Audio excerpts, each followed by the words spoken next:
বুখারী বর্ণনায় এসেছে হযরত আব্দুল্লাহ ইবনে আব্বাস রাদিয়াল্লাহু তাআলা বলেন নমরুদ বিশাল অগ্নিকুণ্ড স্থাপন করেছেন। সেই অগ্নিকুণ্ডের মধ্যে ইব্রাহিম নবীকে নিক্ষেপ করার জন্য নির্দেশ প্রদান করলেন।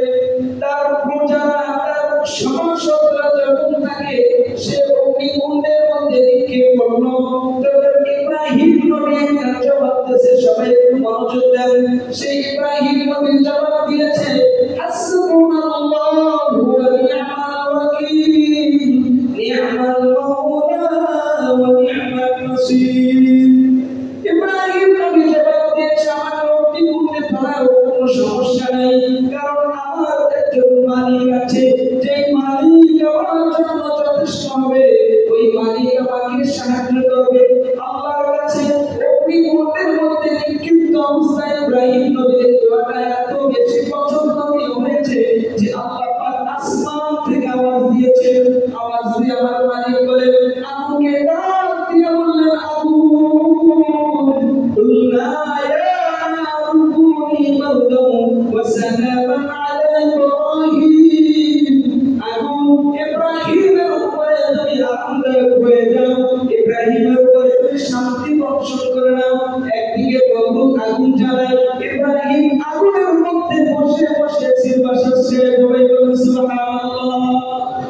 আমরা নাম লক্ষ্য করে দেখলো, আজকে এমন এক নবী, আজকে এমন এক নবী যে দিনে গোটা পৃথিবীর মধ্যে এমন একটা ইবাদত সংঘটিত হয়ে যাচ্ছে, যে ইবাদতটা আল্লাহর কাছে এত প্রিয় যে কিয়ামত পর্যন্ত মানুষের উপরে আল্লাহ পাক এই ইবাদতটা পরিশোধ করে দিবে। শয়তান যখন এইটা লক্ষ্য করবে, তখন শয়তান চুপ করতে পারলো না। একবার শয়তান এবার দৌড়ে গিয়ে হাজেরার কাছে গেল। হাজেরার কাছে গিয়ে বলে, হাজেরা, তুমি তো জানো না তোমার এই সন্তানটাকে সাজায় গোছায় তোমার স্বামী ইব্রাহিম কোথায় নিয়ে যাচ্ছেন? হাজেরা জিজ্ঞেস করলো, আমার এই সন্তানকে আমার স্বামী কোথায় নিয়ে যাচ্ছেন? তখন শয়তান জবাব দিল, ইব্রাহিমের আল্লাহ নির্দেশ দিয়েছে ইসমাঈলকে জবাই করতে, আর তোমার এই পরিবার টুকরো সন্তানকে ইব্রাহিম জবাই করার জন্য মিনার প্রান্তরের দিকে নিয়ে যাচ্ছে। হাজেরা তখন শয়তানের জবাবের উত্তর বললেন, শয়তান তুই আমার থেকে দূর হ। আজকে আমি হাজেরা সন্তানকে যদি আল্লাহ রাব্বুল আলামিন জবাই করার নির্দেশ দিয়ে থাকে, তাহলে এক ইসমাঈল কেন 1000 ইসমাঈল যদি আমার গর্ভে ধারণ করার তৌফিক আমার আল্লাহ দেয়, তাহলে আমি হাজেরা আল্লাহ পাকের নির্দেশ পালনার্থে আমার 1000 ইব্রাহিম ইসমাঈলকে আল্লাহর রাস্তায় কুরবানি করার জন্য কথা বলেন। সুবহানাল্লাহ। সম্মানিত মুসলিমরা, আমাদের কুরবানির আলোচনা চলতেছিল। গত জুমায় আমরা কুরবানির সংক্রান্ত বেশ কিছু আলোচনা শুরু করেছিলাম। সেখানে আমরা মৌলিক একটি কথা বলেছিলাম যে মানব সভ্যতার ইতিহাসে কুরবানির সূচনা হয়েছে হযরতে আদম আলাইহিস সালামের দুই পুত্র হাবিল এবং কাবিলের মাধ্যমে। হাবিল এবং কাবিলের মাধ্যমে যে কুরবানির সূচনা হয়েছে, হাবিল এবং কাবিলের মাধ্যমে কুরবানির যে সূচনা হয়েছে, সেটাকে আল্লাহ পাক পবিত্র কোরআনে কারীমের মধ্যে বলেছেন, ইয ফাররাবা কুরবানান ফাতুবিয়া মিন আহাদিহিমা ওয়া লাম ইউতাকাব্বাল মিনাল আখার। যে রব্বুল আলামিন তাদের দুই ভাইয়ের পক্ষ থেকে কুরবানি করার নির্দেশ দিলেন এবং কুরবানি করার জন্য আহ্বান করলেন। তখন এক ভাই কুরবানি করেছে, অপর ভাইও কুরবানি করেছে। হাবিলের কুরবানি কবুল হয়েছে, কিন্তু কাবিলের সেই কুরবানি কবুল হয় নাই। যখন কাবিলের কুরবানি কবুল হয়নি, তখন সে বলেছে,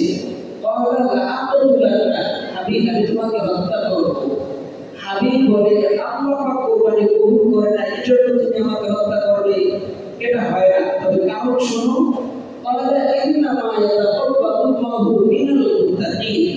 আল্লাহ পাক মুত্তাকি যারা চায় মাত্র রব্বে কারীমের সন্তুষ্টি অর্জনের জন্য কুরবানি করে, তাদের কুরবানি আল্লাহ পাক কবুল করে নেয়। তো পৃথিবীর শুরুতে পৃথিবীর সূচনায় যখন কোরবানি শুরু হয় তখন আল্লাহ মুত্তাকিদের থেকে কোরবানি কবুল করেছে। এখন আমরা যে বর্তমানে কোরবানি করি এই কোরবানিটা হচ্ছে ইয়া সুন্নাতুল আবিকুম ইব্রাহিম, আমাদের জাতির পিতা, আমাদের সকলের পিতা হযরত ইব্রাহিম আলাইহিস সালামের সুন্নাত। ইব্রাহিম আলাইহিস সালামের মাধ্যমে পৃথিবীতে যে কোরবানির সূচনা হয়েছে সেই কোরবানি আমরা করে থাকি। তবে আমাদের জাতির পিতা ইব্রাহিম আলাইহিস সালামের গোটা জীবন ছিল পরীক্ষার জীবন। তার এই জীবন কিভাবে পরীক্ষা সেটা কিতাবের মধ্যে দুইটা ভাগ করেছে। যে ইব্রাহিম নবী জীবনের শুরু ভাগে বাবিল শহরে অবস্থান করেছে, জীবনের শেষের ভাগে কেনান শহরে অবস্থান করেছে। এখানে একটা মিল আছে, আমাদের নবীর জীবনে দুইটা ভাগ, একটা হচ্ছে মাক্কি জীবন আর একটা মাদানী জীবন। এই মাক্কি জীবনে নবী অনেক কষ্টের সম্মুখীন হয়েছে, কিন্তু মাদানী জীবনে যখন গিয়েছে তখন আল্লাহ পাক তার থেকে কষ্টটা লাঘব করেছে এবং মক্কা বিজয় দান করেছে এবং পবিত্র কোরআনের মধ্যে মক্কা নামে একটা সূরা আল্লাহ অবতীর্ণ করেছে। তো ইব্রাহিম নবী থেকে আল্লাহ পাক একের পর এক কোরবানি দিয়েছে, পরীক্ষা দিয়েছে।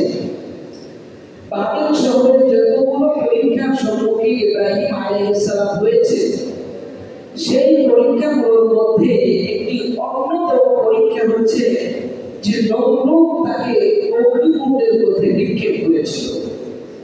নমরুদ তাকে কেন অগ্নিকুণ্ডে নিক্ষেপ করেছিল? ইব্রাহিম আলাইহিস সালাম ছিলেন একত্ববাদে বিশ্বাসী, এক কথায় আল্লাহ বিশ্বাসী, অন্য কোনো খোদাকে ইব্রাহিম বিশ্বাস করে নাই। কিন্তু ইব্রাহিমের যুগে তখন মূর্তি পূজার প্রচলন ছিল, মানুষগুলো মূর্তি পূজা করত। সেখানে একটা প্রসিদ্ধ মন্দির ছিল, তাই এই মন্দিরের নাম হচ্ছে দেব মন্দির। ইব্রাহিম নবী একবার দেব মন্দিরের মধ্যে ঢুকলো, ঢোকার পরে 307টা মূর্তিকে ইব্রাহিম নবী একে একে ভাঙছে। ভাঙার পরে সবচেয়ে যেটা বড় মূর্তি সেই মূর্তির গায়ে পুরো চলে আসছে। মানুষ যখন নেতা যখন মূর্তি পূজক না যখন দেব মন্দিরে মূর্তি পূজার জন্য প্রবেশ করেছে, টাকা থেকে সব মূর্তিগুলো ভাঙা। সবাই তো অবাক, কেন আমাদের মূর্তির এই অবস্থা, কিভাবে মূর্তিগুলো কে ভাঙলো, কোথা থেকে কি হলো? একে অপরের কথা বলতে শুরু করলো। কেউ কেউ বলল ইব্রাহিম এটা করেছে কারণ আমরা মাঝে মধ্যে শুনতাম ইব্রাহিম আমাদের মূর্তির বিরোধিতা করে। তাহলে আমরা ইব্রাহিমকে ডাকি দেখি জিজ্ঞেস করেছে কি বলে। ইব্রাহিমকে জিজ্ঞেস করা হলো আনতা ফাআলতা হাযা বিআলিহাতিনা ইয়া ইব্রাহিম, ইব্রাহিম এই মূর্তিগুলোকে তুমি ভেঙেছো? ইব্রাহিম জবাব দেয় ক্বালা বাল ফাআলা কাবীরুহুম হাযা ফাসআলুহুম ইন কানু ইয়ানতিকুন। আরে তোমরা আমাকে কেন জিজ্ঞেস করো? তোমাদের 360 মূর্তির মধ্যে যেটা শ্রেষ্ঠ, যেটা সবচেয়ে বড়, যেটা লিডার, তাকে জিজ্ঞেস করো, দেখো সে কি বলে। যখন নেতারা ইব্রাহিমের এই জবাব শুনলো তখন নেতারা মাথাটা নিচু করে চুপ হয়ে গেল। সবাই তখন বলল ইব্রাহিম তুমি তো জানো এই মূর্তিগুলো কথা বলতে পারে না। ইব্রাহিম তুমি তো ভালো করে জানো এই মূর্তিগুলো কথা বলতে পারে না। কথা হাদিসটা মা হাদা, ইব্রাহিম ভালো করে জানো তো এই মূর্তিগুলো কথা বলতে পারে না, তাহলে তুমি আমাদেরকে কেন লজ্জা দাও? ইব্রাহিম তখন সুযোগ পেয়ে গেলেন। তখন হযরত ইব্রাহিম বললেন ক্বালা মাতা'বুদুনা মিন দুনিল্লাহি মা লা ইয়ানফা'ুকুম শাইআন ওয়া লা ইয়াদুররুকুম। ক্বালা আতা'বুদুনা মিন দুনিল্লাহি মা লা ইয়ানফা'ুকুম শাইআন ওয়া লা ইয়াদুররুকুম উফিল লাকুম ওয়া লিমা তা'বুদুনা মিন দুনিল্লাহি আফালা তা'কিলুন। ইব্রাহিম নবী তখন জবাব দিলেন ওহে মূর্তি পূজকরা, তোমরা এমন কোন মূর্তির ইবাদত করো? আল্লাহ রাব্বুল আলামিনের ঘোষণা ছেড়ে এমন কোন মূর্তিগুলোর ইবাদত করো যে মূর্তিগুলো তোমাদের উপকার করতে পারে না, তোমাদের ক্ষতিও করতে পারে না।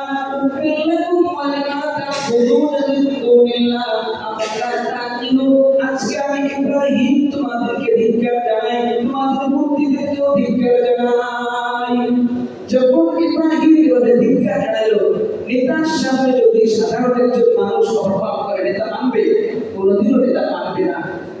তখন সবাই পরামর্শ করলো এই ইব্রাহিমকে হত্যা করতে হবে, ইব্রাহিমকে বাঁচিয়ে রাখা যাবে না, চলো আমাদের লিডার নমরুদের কাছে যাই। তখন নমরুদ প্রায় 400 বছর পর্যন্ত শাসন করে। নমরুদ 400 বছর গদিতে থাকার কারণে সে অহংকারী হয়ে গেছে। 400 বছর যদি কেউ ক্ষমতা পায় তার তো অহংকার হবেই, তার তো বড়ত্ব থাকবেই। ইব্রাহিমের ব্যাপারে নেতারা বলল নমরুদের কাছে ইব্রাহিমকে হত্যা করতে হবে, আমরা সেই দাবি জানাই।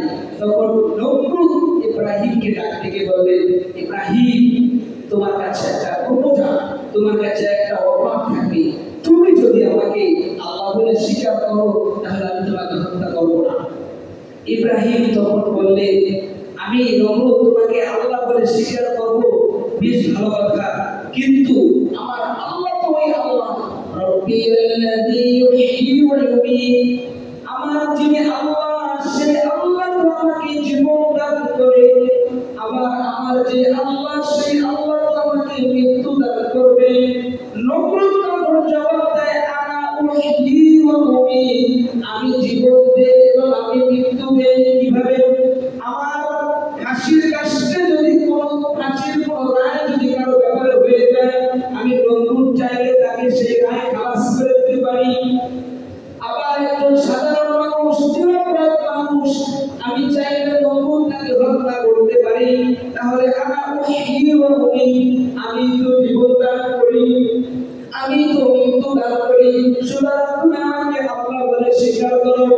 ইব্রাহিম নবী তখন জবাব দিলেন, নমরুদ বলে, চুদুর মধুর, তোমার এই চুদুর যুক্তি আমি মানি না, যদি তোমার যুক্তি থাকে তাহলে আমারও যুক্তি আছে। ক্বালা ফাইন্নাল্লাহ ইয়াতি বিশ-শামসি মিনাল মাশরিক ফাতি বিহা মিনাল মাগরিব, তুমি যদি নিজেকে খোদা বলে বিশ্বাস করো, খোদা বলে স্বীকার করো, তাহলে আমার যে আল্লাহ সেই আল্লাহ পূর্ব দিক থেকে সূর্য উঠায়, তাহলে তুমি যদি খোদা হয়ে যাও, তুমি যদি খোদা বলে নিজেকে বিশ্বাস করো, তাহলে ফাইন্নাল্লাহ ইয়াতি বিল মাশরিক, ফাইন্নাল্লাহ ইয়াতি বিল মাশরিক, তাহলে আমার আল্লাহ তো পূর্ব দিক থেকে সূর্য উঠায়। তুমি যদি নিজেকে খোদা দাবি করো তাহলে পশ্চিম দিক থেকে সূর্য উঠিয়ে দেখাও।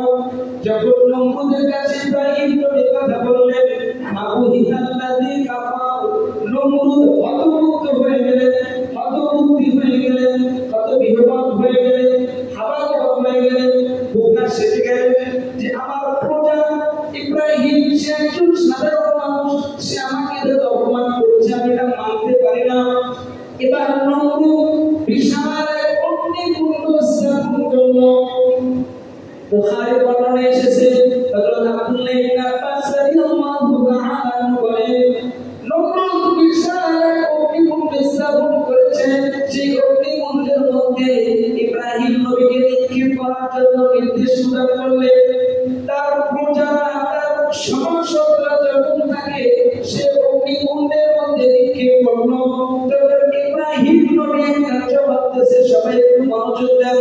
সেই ইব্রাহিম নবী জবাব দিয়েছে, হাসবুনাল্লাহু ওয়া নি'মাল ওয়াকিল, নি'মাল মাওলা ওয়া নি'মান নাসীর। ইব্রাহিম নবী জবাব দিয়েছে, আমার অগ্নিকুণ্ডে পড়ার কোনো সমস্যা নাই, কারণ আমার একজন মালিক আছে, যে মালিক আমার জন্য যথেষ্ট হবে, ওই মালিক আমাকে সাহায্য করবে। আল্লাহর কাছে অগ্নিকুণ্ডের মধ্যে নিক্ষিপ্ত অবস্থায় ইব্রাহিম নবীর দোয়াটা এত বেশি পছন্দ হয়েছে যে আল্লাহ পাক আসমান থেকে আওয়াজ দিয়েছে। আওয়াজ দিয়ে আমার মালিক বলে, আগুনকে ডাক দিয়ে বললেন, আগুন, কুল্লা ইয়া নারু কুনি বারদান ওয়া সালামান আলা ইব্রাহিম, আগুন ইব্রাহিমের উপরে তুমি আরামদায়ক হয়ে যাও, ইব্রাহিমের উপরে তুমি শান্তি বর্ষণ করে নাও। একদিকে নমরুদ আগুন জ্বালায়, ইব্রাহিম আগুনের মধ্যে বসে বসে সিরবাসাচ্ছে, সবাই বলেন সুবহানাল্লাহ। আমরা যে কুরবানি করি সেই নবী, সেই ইব্রাহিম নবীর সুন্নাত পালন করে যাও। গোটা জীবন একের পর এক পরীক্ষা, কেন বাবেল শহরের পরীক্ষা।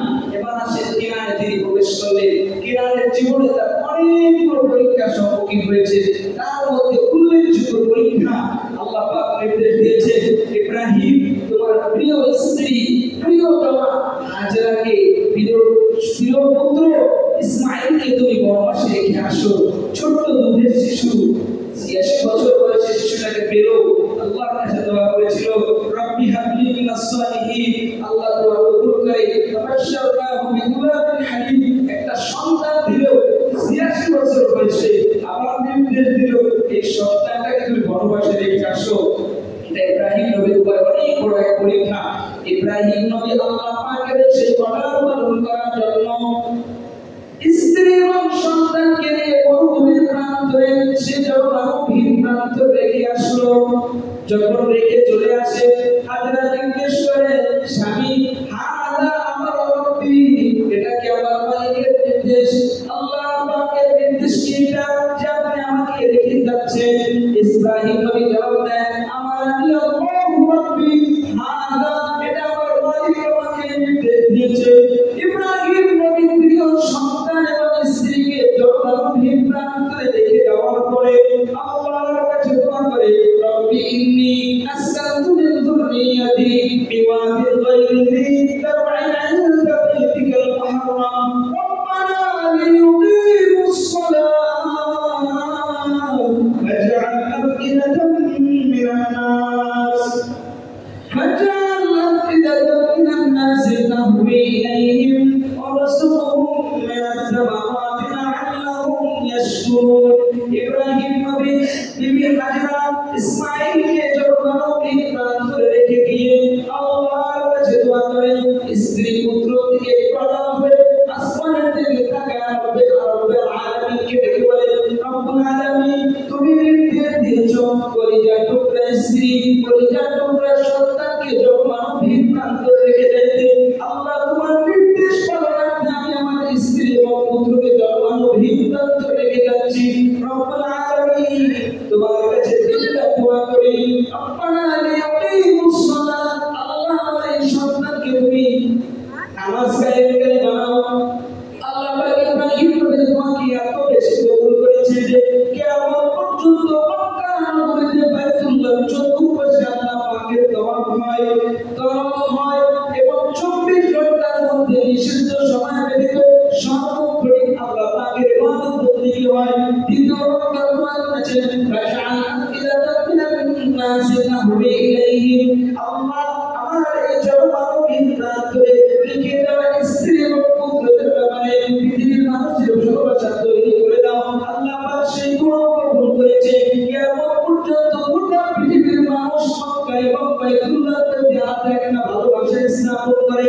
৩ নম্বর দোয়া করলেন, আল্লাহ ফাজআল আফ'idatan মিনান নাসি তাহওয়ি ইলাইহিম ওয়ারযুকহুম মিনাস সামারাতি লা'আল্লাহুম ইয়াশকুরুন। রব্বুল আলামিন এই মক্কা নগরীতে তুমি ঘরবাড়ি দ্বারা পরিপূর্ণ করে দাও। আপনারা লক্ষ্য করে দেখবেন মক্কা নগরীর মধ্যে ফসল তেমন হয় না, কিন্তু গোটা পৃথিবীর মধ্যে যে ফল পাওয়া না যায়, এক কথায় সকল ধরনের ফল মক্কা নগরীতে পাওয়া যায়। কেন? এটা ইব্রাহিম নবীর দোয়া, এই দোয়া আল্লাহ পাক কবুল করেছে। এজন্য আল্লাহ পাক মক্কা নগরীকে এত বরকতময় করে দিয়েছেন। এরপরে কিছুদিন পরে আল্লাহ পাক আমার ইব্রাহিম নবীকে পরীক্ষা দিলেন। এটাও তার কিরানের জীবনে চলছে। আল্লাহ পাক ইব্রাহিম নবীকে স্বপ্ন দেখাইলেন। কি সেই স্বপ্ন? রব্বে কারীম কোরআনে কারীমের মধ্যে বলেন, ফালাম্মা বালাগা মা'আহুস সা'য়া ক্বালা ইয়া বুনাইয়া ইন্নী আরা ফিল মানাম। আল্লাহ রাব্বুল আলামিন বলেন, ইব্রাহিম আলাইহিস সালামের পুত্র ইসমাঈল যখন ৭ বছর বয়সে উপনীত হয়, বর্ণনায় এসেছে ১৩ এবং ১৪ বছর বয়সে উপনীত হয়েছে। সন্তান বাবার সাথে চলতে পারে এমন একটা বয়সে উপনীত হয়েছে। তখন আল্লাহ পাক ইসমাঈল আলাইহিস সালামের বাবা ইব্রাহিমকে একটা স্বপ্ন দেখাইলেন। যেই স্বপ্নের মধ্যে আল্লাহ পাক ইব্রাহিম নবীকে জানান দিলেন, ইব্রাহিম তোমার কলিজার টুকরা ইসমাঈলকে জবাই করতে হবে। এখানে মুফাসসিরিনরা বলেন আল্লাহ পাক স্বপ্নে ইব্রাহিমকে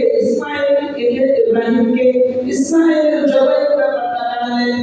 আল্লাহ চাইলে তো সরাসরি অর্ডার করতে পারতেন, ইব্রাহিম ইব্রাহিম তুমি তোমার পুত্র ইসমাঈলকে জবাই করো, কিন্তু এটা না করে আল্লাহ পাক কেন স্বপ্নের মাধ্যমে ইব্রাহিমকে ইসমাঈলের জবাইয়ের ব্যাপারে জানান দিলেন?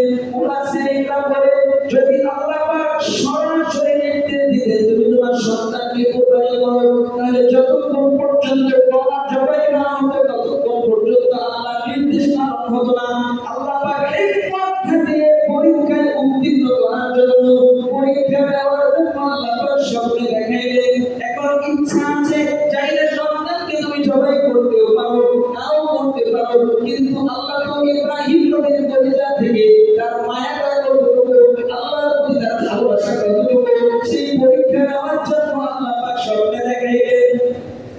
স্বপ্নের মধ্যে যখন দেখাইলেন তুমি তোমার সন্তানকে জবাই করবা, এবার ইব্রাহিম নবী হাজরা থেকে সন্তানটাকে সাজায় গোজা বিনা প্রান্তরের দিকে নিয়ে যায়। এখন যেই জায়গায় হাজরা হজ করার সময় কোরবানি করে ওই বিনা প্রান্তরে ইসমাঈল নবীকে ইব্রাহিম নবী নিয়ে গেল। যাওয়ার পথে শয়তান লক্ষ্য করে দেখলো আজকে এমন এক নবী, আজকে এমন এক নবী যেই দিনে গোটা পৃথিবীর মধ্যে এমন একটা ইবাদত সংঘটিত হয়ে যাচ্ছে, যে ইবাদতটা আল্লাহর কাছে এত প্রিয় যে কিয়ামত পর্যন্ত মানুষের উপরে আল্লাহ পাক এই ইবাদতটা পরিশোধ করে দিবে। শয়তান যখন এইটা লক্ষ্য করবে তখন শয়তান চুপ করতে পারলো না। একবার শয়তান এবার দৌড়ে গিয়ে হাজরার কাছে গেল। হাজরার কাছে গিয়ে বলে, হাজরা তুমি তো জানো না তোমার এই সন্তানটাকে সাজায় গোছায় তোমার স্বামী ইব্রাহিম কোথায় নিয়ে যাচ্ছেন? হাজরা জিজ্ঞেস করলো আমার এই সন্তানকে আমার স্বামী কোথায় নিয়ে যাচ্ছে? তখন শয়তান জবাব দিল ইব্রাহিমের আল্লাহ নির্দেশ দিয়েছে ইসমাঈলকে জবাই করতে, আর তোমার এই কলিজার টুকরো সন্তানকে ইব্রাহিম জবাই করার জন্য মিনা প্রান্তরের দিকে নিয়ে যাচ্ছে। হাজরা তখন শয়তানের জবাবের উত্তরে বললেন, শয়তান তুই আমার থেকে দূর হ, আজকে আমি হাজরা সন্তানকে যদি আল্লাহ রাব্বুল আলামিন জবাই করার নির্দেশ দিয়ে থাকে তাহলে এক ইসমাঈল কেন 1000 ইসমাঈল যদি আমার গর্ভে ধারণ করার তৌফিক আমার আল্লাহ দেয় তাহলে আমি হাজরা আল্লাহ পাকের নির্দেশ পালনার্থে আমার 1000 ইব্রাহিম ইসমাঈলকে আল্লাহর রাস্তায় কুরবানি করার জন্য কথা বলেন সুবহানাল্লাহ। শয়তান প্ররোচনা দিয়েছে ইসমাঈলকে, শয়তান প্ররোচনা দিয়েছে হাজরাকে, কিন্তু হাজরার কাছে ফিরেস ছিল না। এবার শয়তান দৌড়ে গিয়ে ইসমাঈলের কাছে বলে, ইসমাঈল বাবার সাথে যাচ্ছ, হাতে তো দেখা যাচ্ছে রশি, কই যাচ্ছ জানি না? আমি তো জানি না। ইব্রাহিম আল্লাহ বলছে তোমাকে জবাই করবে, তোমাকে জবাই করতে হবে, এজন্য তোমাকে বিনা প্রান্তরে নিয়ে যাচ্ছে, তোমার হাতের এই রশি দিয়ে তোমাকে বাঁধবে।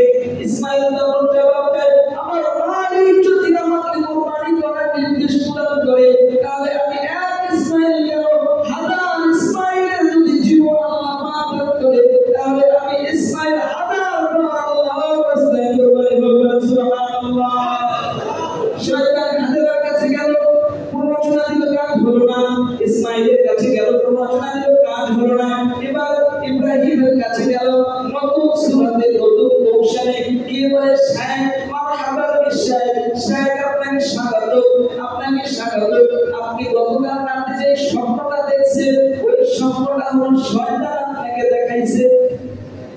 ইব্রাহিমের কাছে গিয়ে বলে শয়তান আপনি কি গতকাল স্বপ্ন দেখছেন? স্বপ্ন দেখে ফুলে নিয়ে যাচ্ছে কুরবানি করার জন্য, এটা হলো শয়তান আপনাকে দেখাইছে। চোর আরেকজন ব্যাপারে বদনাম করে বলে এটা শয়তান আপনাকে দেখাচ্ছে। আপনি শয়তানের কথা শুনে আপনার ছেলের গায়ে ছেলের পায়ে ছুরি চালাবে, এটা তো হতে পারে না। ইসমাঈল কে আপনার কলিজার টুকরা সন্তানের কথা আপনি ছুরি চালাবেন, শয়তানের কথা শুনে এটা হতে পারে না। ইব্রাহিম জবাব দেয় না না শয়তান তুমি আমাকে ধোঁকা দেওয়ার জন্য আসছো, বরং এটা আমার আল্লাহর নির্দেশ। কারণ নবীদের স্বপ্ন কোনোদিন মিথ্যা হতে পারে না। নবীদের চোখ শুধু সামনের দুই চোখ নয়, তাদের অন্তরের চোখ, তারা অন্তরের চোখ থেকে জানতে পেরেছে এটা আমার মালিকের নির্দেশ। আল্লাহ পাকের নির্দেশ পালন করার জন্য যখন মিনা প্রান্তরে ইব্রাহিম এবং ইসমাঈল গেল, যাওয়ার পরে বলল ফালাম্মা বালাগা উসাইয়া ক্বালা ইয়া বুনাইয়া ইন্নী আরা ফিল মানাম আন্নী আযবাহুকা ফানজুর মাযা তারা। ছোট্ট শিশু ইসমাঈল ইব্রাহিম বলে বাবা আমি তো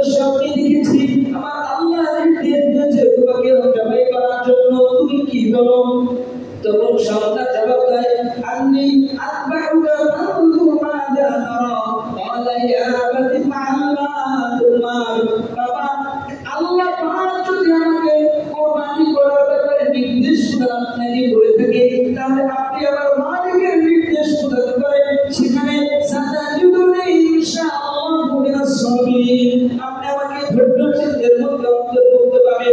আমি আপনার এই নির্দেশ অমান্য করতে পারবো না। এবার ইব্রাহিম এবং ইসমাঈল জবাইয়ের জন্য প্রস্তুতি গ্রহণ করলেন।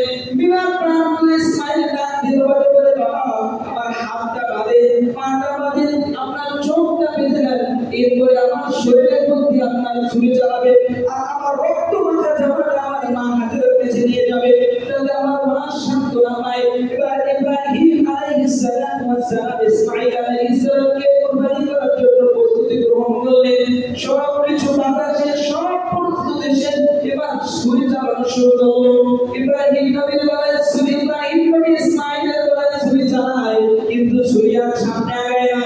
এই দৃশ্য বিরাট পাথর দেখে, এই দৃশ্য আসমানের মালিক দেখে, এই দৃশ্য জমিনের মালিক দেখে, এই দৃশ্য আসমান থেকে ফেরেশতা দেখে, জিবরাইল আলাইহিস সালাম দেখে। আল্লাহ পাক জিবরাইলকে ডাক দিয়ে বললেন, জিবরাইল আমার প্রিয় বন্ধু আমার এই পরীক্ষায় উত্তীর্ণ হয়েছে, যাও যাও যাও, তুমি একটা জান্নাত থেকে দুম্বা নিয়ে ইব্রাহিমের ছুরির নিচে দিয়ে রাখো। এবার আল্লাহ পাকের নির্দেশ শুনে ইসমাঈল আলাইহিস সালামের পরিবর্তে জান্নাত থেকে দুম্বা এনে সেই কুরবানির জায়গায় রেখে দেওয়া হয়। আর আল্লাহ পাক যখন এই কথা বললেন, জিবরাইল আলাইহিস সালাম একটা তাকবীর বলেছে, আল্লাহু আকবার। আমাদের সবাই বলেন আল্লাহু আকবার, আল্লাহু আকবার, লা ইলাহা ইল্লাল্লাহু, আল্লাহু আকবার, আল্লাহু আকবার, ওয়া লিল্লাহিল হামদ। আল্লাহ পাক এই তাকবীরটাকে এত বেশি পছন্দ করেছেন যে 9 তারিখ ফজরের নামাজের পর থেকে নিয়ে 13 তারিখ আসর পর্যন্ত, অর্থাৎ আমাদের কোরবানির মতে আগামী বৃহস্পতিবার ফজরের নামাজ থেকে নিয়ে শুক্র, শনি, রবি, সোমবার আসর পর্যন্ত এক কথায় 23 সপ্তাহ পুরুষ এবং নারী প্রত্যেকের জন্য ফরজ নামাজের পরে এই তাকবীর পড়া আল্লাহ পাক ওয়াজিব করে দিয়েছেন। বলেন সুবহানাল্লাহ। এবার দেখেন ইসমাঈল এবং ইব্রাহিমের কুরবানির পরে আল্লাহ পাক কি বলেন, ফালাম্মা আসলামা ওয়া তাল্লাহু লিল জাবিন। ইব্রাহিম এবং ইসমাঈল যখন আল্লাহ পাকের সন্তুষ্ট হয়ে জান্নাত সমর্পণ করলো, ওয়া তাল্লাহু লিল জাবিন, ইসমাঈলকে বুক করে শুয়ে জবাই দিতে চাইলো, তখন আল্লাহ পাক ওয়ানাতাইনাহু ইলা ইব্রাহিম, আসমান থেকে ইব্রাহিমকে ডাক দিলেন, সঙ্গে সঙ্গে ঘোষণা দিলেন, কদ সাদাকা রুইয়া ইব্রাহিম, আমি আল্লাহ তোমাকে যে স্বপ্নটা দেখাইছিলাম এই স্বপ্নটা তুমি সত্যি পরিণত করেছো। ইন্না কাযালিকা নাজজিল মুহসিনিন, আর আমি আল্লাহ হলাম এমন দয়ার আল্লাহ, এমন মালিক যে মালিক সব মুশরিকদের প্রতিদান দিয়ে থাকে। বলেন সুবহানাল্লাহ। আমরা যে কুরবানি করি এটা আমাদের জাতির পিতা ইব্রাহিম আলাইহিস সালামের সুন্নাতের কুরবানি। দেখেন লক্ষণীয় দুই তিনটা বিষয়। আল্লাহ পাক ইব্রাহিম আলাইহিস সালামকে সবচেয়ে প্রিয় বস্তু কুরবানি করতে বলেছেন, সেটা হচ্ছে তার 86 বছরের পাওয়া সন্তান। আমরা যখন কুরবানি করব এখান থেকে আমাদের শিক্ষা হচ্ছে আমাদের প্রিয় বস্তুটা কুরবানি করা। তাহলে কুরবানি তো সবাই গরু ছাগল পাশাপাশি পালি না, কি করি দুদিন আগে কিনি। এখানে ইব্রাহিম নবীর সুন্নাত পালনার্থে আমাদের উচিত যে কিছুদিন আগে ক্রয় করা পশুটা, যাতে আমার বাচ্চারা দেখে তারা আনন্দ হয় এবং আমি যেন ওই পশুর খেদমত করে, পশুর সেবা করে, পশুর সাথে একটা সম্পর্ক করতে পারি, ওই পশুর সাথে একটা মহব্বত হয়ে যায়। কারণ আল্লাহ তো মহব্বত কোরবানি চেয়েছে, ইব্রাহিম নবীর থেকে মহব্বত চেয়েছে, ইসমাঈল থেকে মহব্বত চেয়েছে, হাজরাত থেকে আল্লাহ মহব্বতের কোরবানি নিয়েছে। মূলত তো আল্লাহ পাক ইসমাঈলের কোরবানি চান না, তাদের দিনটা চাইছে। এজন্য পশু কোরবানি করার ক্ষেত্রে দিন আল্লাহ পাকের কাছে বেশি পছন্দনীয়। আমরা যে পশু কোরবানি করব সেই পশুটাকে আগে ক্রয় করে নিজের হাতে লালন পালন করার চেষ্টা করব। এক নম্বর কথা। দুই নম্বর কথা হচ্ছে তাকবীরে তাশরীক, যেটা বললাম সেটা নারী পুরুষ সবার জন্য ওয়াজিব এটা। এটা 9 তারিখ থেকে 13 তারিখ পর্যন্ত 23 সপ্তাহ ফরজ নামাজের পরে পড়া ওয়াজিব। এটা আমরা আগন্তুকদেরকেও জানিয়ে দেব বৃহস্পতিবার ফজরের পরে। তিন নম্বর কথা হচ্ছে চার শ্রেণীর মানুষের কোরবানি আল্লাহ কবুল করে না। বলে কিন্তু কয় শ্রেণীর মানুষের কোরবানি আল্লাহ কবুল করে না? 4 শ্রেণীর মানুষের। এক নম্বর যাদের প্রিয় শুদ্ধ নাই, আল্লাহ বলে ইন্না সালাতি ওয়া নুসুকি ওয়া মাহইয়ায়া ওয়া মামাতি লিল্লাহি রাব্বিল আলামিন, তোমার সব ইবাদত আমি আল্লাহর জন্য করতে হবে, অন্য কারোর জন্য হলে